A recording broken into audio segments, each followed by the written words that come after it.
Bonjour, aujourd'hui dans le coin langue, nous allons revoir le past simple. Comment forme-t-on le past simple?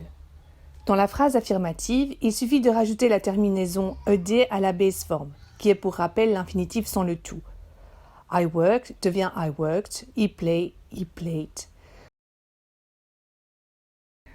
On prononce uniquement le D de la terminaison, sauf si le verbe se termine par un T ou un D. Dans ce cas-là, on la prononce id. She tested. Attention à quelques petites règles supplémentaires. Si le verbe se termine par E, on ne rajoute qu'un D. S'il se termine en consonne Y, le Y devient I. S'il se termine par une syllabe accentuée en consonne, voyelle, consonne, on double la consonne.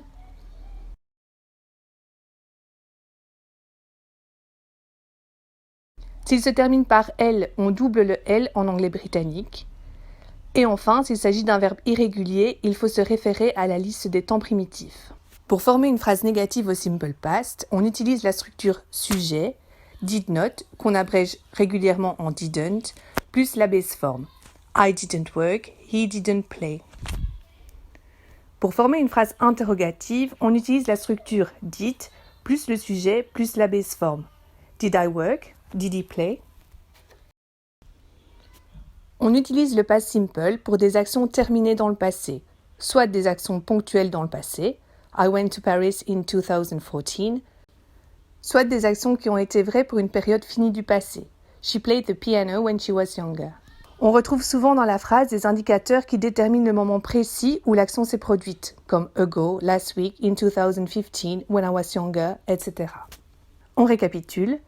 Pour former le past simple, si le verbe est régulier, on ajoute la terminaison ed à la base form.